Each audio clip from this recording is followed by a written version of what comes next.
ભારત વિકાસ પરિષદ પાટણ શાખા દ્વારા પારેવિયા વીરદાદા સંકુલમાં પરિવાર ગોષ્ઠી અને તેજસ્વી તારલાઓનો સન્માન કાર્યક્રમ યોજાઈ ગયો.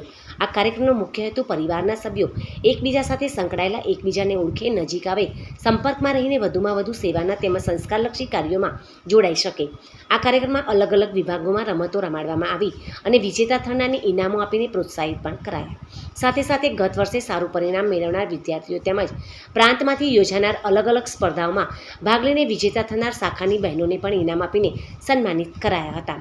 કાર્યક્રમમાં શાખામાંથી પરિવારના 5 સભ્યોને મહેમાન બનાવવામાં આવ્યા હતા. શાખામાં દરેક સભ્યો એકબીજાને જાણે તે હેતુથી દરેક સભ્યોનો પરિવાર સહ પરિચય લેવામાં આવ્યો હતો. કાર્યક્રમમાં સંસ્થાના પ્રમુખ પૂર્ણિમાબેન મોદી દ્વારા સ્વાગત પ્રવચન કરી સંસ્થાનો પરિચય આપ્યો હતો અને આગામી સમયના કાર્યક્રમ વિશે માહિતી મંત્રી મમતાબેન ખમાર દ્વારા આપવામાં આવી હતી. કાર્યક્રમમાં શાખાના ટ્રસ્ટી ભાનુભાઈ સોની તેમજ શાંતિભાઈ સ્વામી અને મોટી સંખ્યામાં કારોબારી સભ્યો તેમજ 225 સભ્યોએ હાજરી આપી હતી. કાર્યક્રમને સફળ બનાવવા કાર્યક્રમના સંયોજક ભરતભાઈ પટેલ અને સમગ્ર ટીમે ભારે જહેમત ઉઠાવી હતી. કાર્યક્રમની આભાર વિધિ શાખાના મંત્રી મમતાબેન ખમારે કરી હતી. સમગ્ર કાર્યક્રમનું સંચાલન રોશનીબેન વ્યાસ અને જીતુભાઈ પટેલ દ્વારા કરવામાં આવ્યું હતું.